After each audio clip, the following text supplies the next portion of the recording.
Appreciate कर रहे हैं हिंदूज को, तो मैं समझता हूँ ये बायसनेस है, बायसनेस होनी नहीं चाहिए। लेकिन ये एक पॉलिटिकल सिचुएशन है, तो हर बंदे को इस पे अप्रिशिएट करना चाहिए। जी ये तो बताएं, ये डोनाल्ड ट्रंप है क्या? ना ये मर्द है ना ये औरत है, ये कोई भी बात करते हैं ऐसे ऐसे घूम के, पता ही नहीं चलता ये क्या है। जो एशियाई खिता है ना, उसमें सबसे बेसिक जो कंट्रीज़ हैं वो हैं पाकिस्तान और इंडिया। ठीक है, इंडिया ने अपनी पूरी सपोर्ट हासिल करने की कोशिश करनी है, लेकिन मेरा ज़ाती एक राय है कि डोनाल्ड ट्रंप जो है वो एक न्यूट्रल बंदे हैं और वो पाकिस्तान को भी उसी नज़र से देखेंगे जैसे कि वो इंडिया को देखेंगे। क्योंकि देखें, पाकिस्तान कम्युनिटी ने उनको जो सपोर्ट किया है वो इसी वजह से सपोर्ट किया है कि वो मुसलमान। Trump said that the whole world loves PM Modi. President Trump ने ये कहा कि Modi is magnificent, India is magnificent. Can you imagine? आप देखिए बातें क्या हो रही हैं। अमेरिका का, दुनिया की सबसे बड़ी सुपर पावर का नया प्रेसिडेंट, नेक्स्ट प्रेसिडेंट आता है, तो उसको सबसे पहले ये नहीं कि किसी और सुपर पावर की जो है वो कॉल चली जाए, लीडर की कॉल जाए, उससे डिस्कशन हो। सबसे पहले जो एक अपनी जगह पर एक सुपर पावर ही है, एक सबसे बड़ी ताकत अपनी इकोनॉमी में समझी जाती है इस वक्त दुनिया की, जो ऐसी इकोनॉमी है उसमें उसका लीडर उसको उनको करता है कॉल। वो कहता है, देखें आप बात पता क्या है, मैंने जो ये बात की कि शहबाज शरीफ साहब बात करेंगे कॉल, नहीं कर सकते ना, यानी कर तो सकते हैं लेकिन क्यों करेंगे, कैसे करेंगे? एक स्टेटस होता है ना, आपकी बातचीत होती है किसी के साथ, किसी के साथ आपकी बातचीत होती है, आपका मिलना जुलना रहा होता है, आप पहले मिले होते हैं, आपकी दोस्तियां होती हैं। भाई देखे ना, ट्रम्प तो मोदी को ये कह रहा है कि whole world loves PM Modi. और फिर उन्होंने कहा कि he told PM Modi that he considers him and India as a true friend, adding that PM Modi is one of the first world leaders he spoke to after his victory. तो president Trump को वही बंदा, वही world leader call करेगा कि जिसको पता होगा कि जब मैं कॉल करूंगा तो मुझे ये सब बातें सुनने को मिलेंगी, मुझे ये कहा जाएगा। इनका नाम है जी काश पटेल। जी हाँ, ये इंडियन ओरिजिन के हैं और कहा ये जा रहा है कि डोनाल्ड ट्रंप साहब से इनके काफ़ी जो है वो टर्म्स अच्छे हैं, उनके साथ ये काम करते रहे हैं और ये भी कहा जा रहा है कि हो सकता है कि नेक्स्ट सीईओ हों ये, यानी कि ये सीआईए के सॉरी चीफ हों। और यहाँ तक तो बात की गई है, लेकिन खैर ये सीआईए के चीफ होंगे या नहीं होंगे ये तो खैर आने वाला वक्त ही बताएगा। मगर हम आपको ये जरूर बता देंगे इनके बारे में काफी बातें की जा रही हैं और काफी लोग जो है इनके बारे में पूछ रहे हैं और कह रहे हैं कि ये कौन है। यानी कि एक बार फिर डोनाल्ड ट्रंप की टीम में हमें इंडियंस जो हैं वो ज्यादा दिखाई देंगे और यही वजह है शायद कि मोदी जी हमें काफी खुश दिखाई देते हैं। डोनाल्ड ट्रंप के लिए भी कहा जा रहा है कि जी पाकिस्तान के लिए हो सकता है कि बहुत टफ लाइन लें, उससे पहले भी वो पाकिस्तान को इकोनॉमी को लेकर हो, चाहे एफएटीएफ हो या कई दूसरी तरह की प्रॉब्लम्स क्रिएट कर चुके हैं। तो जी डोनाल्ड ट्रंप साहब का ये भी कहना है कि जी पाकिस्तान जो है वो टेररिज्म को रोके, टेररिज्म जो है वो मजीद बर्दाश्त नहीं की जाएगी और इसी किस्म की कई चीजें जो है वो डोनाल्ड ट्रंप की तरफ से पाकिस्तान को पहले भी कही गई हैं। डोनाल्ड ट्रंप उन प्रेसिडेंट्स में से हैं, उन लोगों में से हैं जिनके ऊपर तरह तरह की एलिगेशंस लगी, जिसमें कि रेप का केस भी था, हैरेसमेंट का केस भी था, यहाँ तक कि उनका एक टाइम पर ट्विटर अकाउंट तक जो है सस्पेंड कर दिया गया। लेकिन फिर भी उन्होंने हिम्मत नहीं हारी और आज फिर वो एक बार व्हाइट हाउस में पहुंच चुके हैं। अगर हम ये कहें कि पाकिस्तान की तरफ से भी ये कहा गया, बल्कि हमारे फॉरेन ऑफिस, जी हाँ, हमारे फॉरेन ऑफिस की तरफ से भी स्टेटमेंट आया है और कहा यह गया है अमेरिका और पाकिस्तान दोनों में बहुत अच्छी दोस्ती है और अमेरिका जो है वो पाकिस्तान के मामले में बिल्कुल भी इंटरफेरेंस नहीं दिखा। मोदी साहब है, उन्होंने ट्वीट किया जिसपे उन्होंने कहा had a great conversation with my friend. अब देखो ना, ये जो फ्रेंड लफ्ज है, जो जा रहा है प्रेसिडेंट अमेरिका का वो भी मोदी का फ्रेंड है, जो प्रेसिडेंट अमेरिका का आ रहा है नया वो भी मोदी का फ्रेंड है, पिछले वाले भी जो जा चुके ओबामा से लेकर सारे वो भी फ्रेंड है, जिन्होंने आगे आने के चांसेस हैं वो भी फ्रेंड है मोदी के, मैं आपको बता रही हूँ। तो ये तो सिचुएशन है सर। वो कह रहे हैं, तो देखिए ना, वो तभी तो वो धड़ल्ले से कह रहे हैं कि मेरी बात हुई है मेरे फ्रेंड से। मोदी साहब कह रहे हैं मेरे फ्रेंड से ट्रम्प से बात हुई है मेरी, और बाइडेन और के साथ भी ये चल रहा है, मतलब किसके साथ नहीं चल रहा, कोई कह रहा है बॉस, कोई कह रहा है ऑटोग्राफ दे दो वगैरह वगैरह।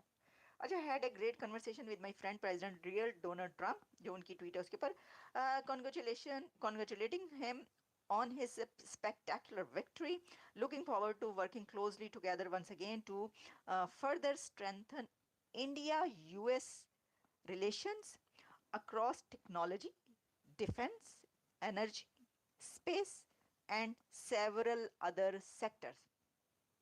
यहाँ पे रुक जाएं आप, रुको जरा रुको।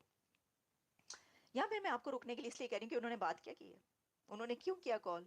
कोई ऐसी बात नहीं कि उनको बड़ा ही शौक है, चलो जी, जैसे कि हमें शौक हो सकता है, मतलब शौक से मुरादी आम लोगों को कि जी चलें इसके साथ हम आप, मुझे तो खैर नहीं है लेकिन वैसे मैं एक बात बता रही हूँ, आम लोगों को शौक होता है सेल्फी उतरवा लें, बात कर लें, चलें जी प्रेसिडेंट बन गए हैं तो दुनिया के लीडर्स कहें अच्छा जी शौक में। नहीं, उन्होंने बात क्यों की है मोदी साहब ने, उन्होंने किस पे बात की है, इंडिया के लिए, इंडिया के अंदर space sector, defence sector, energy, technology, इस सब को बूस्ट करने के लिए। मैंने आपको अपने मेरा पिछला प्रोग्राम उठाएं सर, आप प्लीज, मैं आपसे ये मेरी विनती है, या ये इसको क्या कहते हैं हिंदी में, इल्तिजा तो उर्दू में बोल लेते हैं, रिक्वेस्ट है चले बोल देते हैं सर, मैं आपसे ये कह रही हूँ, आप मेरा ये जो मैंने इससे पहले प्रोग्राम किया है जो कि ट्रम्प की विनिंग पर किया है, जब वो जीते हैं तो उसके बाद जो मेरा प्रोग्राम आया इससे पहले वाला, उस पर आप देखें मैंने आपको ये कहा, उसकी उसी के अंदर आप देखिएगा कि अब ट्रम्प की कैसे दोस्ती होगी, अमेरिका की और इंडिया की कैसी ज़बरदस्त रिलेशन चलेंगे और कितने ज़्यादा वहाँ पर इन्वेस्टमेंट्स होंगी इंडिया के अंदर, और इंडिया और अमेरिका के कितने एग्रीमेंट्स होंगे। मैंने उसी के अंदर कहा, मैंने कहा देख लेना, ये देख लें। वो कह रहे हैं हर चीज़ों पे बात की। अच्छा, फिर एक और बात मैंने की और वो भी वही हुआ, उस वक्त तो फ़ोन कॉल नहीं आई थी ना, उसमें ये उन्होंने कहा है कि had a great conversation with, अच्छा उसमें जो बात हुई है वो ये है कि एक तो इंडिया के इस सब सेक्टर्स के लिए और global piece and prosperity of people of the world, यानी दुनिया के लोगों के लिए प्रोस्पेरिटी एंड पीस के लिए बात हुई है। दो बड़े लीडर हमेशा ये वाली बात किया करते हैं सर, बड़ा लीडर हमेशा ये बात करता है कि दुनिया को भी तो देखना है ना, सिर्फ अपने मुल्क के लिए काम नहीं करता, अपने मुल्क के लिए तो कर ही रहा होता है, वो दुनिया को देख रहा होता है। मैंने आपको ये भी कहा था अपने पिछले प्रोग्राम में कि आप ये देखिए कि ये दोनों जो अब मिलकर ये जो जंगें चल रही हैं, दोनों वॉर्स चल रही हैं, हो सकता है कि ये ख़त्म कराने में कामयाब हो जाए। और अभी आप देख लें इसके अंदर भी ये बात हुई है कि दोनों ने इस बात पर भी किया है कि जी दोनों कंट्रीज जो दुनिया की प्रॉस्पेरिटी है, पीस है, उसके लिए मिलकर काम करें, एफर्ट करें। मोदी साहब तो पहले कर रहे हैं, यूक्रेन से लेकर रशिया तक उनको हर लीडर ये कह रहा है कि आप इसको करवा सकते हैं, तो सर आप जो हैं वो करवा दें इसको हल, ये जो मसले मसाइल है। तो वो पहले ही लगे हुए थे। और अब आप देखिएगा कि जब अमेरिका में एक ऐसा प्रेसिडेंट आया जो कि इंडिया के समझता है कि उसके हक में, वो समझता है कि यही गवर्नमेंट आनी चाहिए थी, क्योंकि इंडिया ने सपोर्ट किया है प्रेसिडेंट ट्रम्प को, और जो बाइडन की तरफ तो वो नज़र नहीं आए थे, रिपब्लिकन्स की तरफ ही एक स्टैंड नज़र आ रहा था, यही बात पूरी हर जगह चल रही थी। तो अब वो समझते हैं, और मेरा ख्याल है कि अब वो कहेंगे कि हाँ ठीक है, अब हम इनके साथ मिलकर काम करेंगे। पाकिस्तान के प्राइम मिनिस्टर शहबाज शरीफ हैं, उन्होंने ट्वीट किया है जिसमें उन्होंने new president of America Donald Trump को कॉन्ग्रेचुलेट किया, मुबारकबाद। उन्होंने कहा जनाब कॉन्ग्रेचुलेशंस कि आप जो हैं वो नए प्रेसिडेंट बने हैं, और मैं ये चाहूँगा कि हम दोनों मुल्कों के जो ताल्लुकात हैं उसको बेहतर करें। बस ज़ाहिर है यही कर सकते हैं ना, उन्होंने यही ट्वीट की है। और वो क्या इसके बारे में कोई ऐसी कोई एग्रीमेंट्स तो इतने ज़्यादा कोई ऐसा कितने हैं, या इकोनॉमी में कितना ही चल रहा है मैक्सिमम, वो तो बात करेंगे, शहबाज शरीफ बात करेगा तो कहेगा कि भाई IMF के लिए प्लीज़ ट्रम्प साहब, पहले में बाइडन साहब के जो हैं वो दहलीज हम छोड़ नहीं रहे थे, यानी कि अमेरिका में हमारी कोशिश ये थी कि हो जाए, आप ये बार बार चक्कर लगा रहे थे, तो IMF और बाकी जितने हमारी जो जिससे वहाँ की जो इकोनॉमी है वो बेहतर हो जाए, थोड़ी वहाँ पे थोड़ा पैसा मिल जाए वगैरह वगैरह, पैसे की हमेशा डिमांड होती है ना, क्योंकि हालात ऐसे रहते हैं। तो वो ये बात करेंगे, तो इस बात में और जो वो बात है उसके अंदर ज़मीन और आसमान का फ़र्क है, ये बात आप याद रखिएगा। उस ताल्लुक में और इस ताल्लुक में बहुत फ़र्क है, तो फ़र्क जानकर जियो। मसला ये है कि आपको ये देखकर ही करना होगा कि ऐसा नहीं है कि इसको एक पलड़े में तोला जा सके। वो कॉल करेंगे, वो नहीं कॉल करेंगे ना ट्रम्प को, क्योंकि नहीं कर सकते, नहीं कॉल करेंगे तो मोदी साहब कॉल कर सकते हो, कर रहे हैं। लेकिन बात हम करेंगे एक बार फिर चाइना की। चाइना ने कई कंट्रीज को, तकरीबन 9 के करीब मजीद कंट्रीज को जो है वो वीजा फ्री लिस्ट में रखा है, और उसमें पाकिस्तान का नाम नहीं है।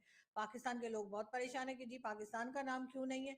तो डेफिनेटली अगर हम यहाँ पर चाइना के लोगों को ढूंढ ढूंढ के अटैक किया जाएगा और चाइना के लोगों के ऊपर अटैक किए जाएंगे, उनको उनकी जानें खतरे में होंगी, उनका माल खतरे में होगा और उनको मारा जाएगा, तो भला वो पाकिस्तान को वीजा फ्री लिस्ट में क्यों रखेंगे? पाकिस्तान को तो शायद वीजा मिलके भी मुश्किल हो जाए चाइना जाना, लेकिन हमारे यहाँ लोग जो हैं वो कुछ भी सोचते हैं। तो उनका कहना ये है कि जी पाकिस्तान को आखिर उस लिस्ट में क्यों नहीं रखा गया है जो कि वीजा फ्री लिस्ट है, यानी उन कंट्रीज की लिस्ट जिसको के वीजे के बगैर भी जो कि जा सकते हैं चाइना।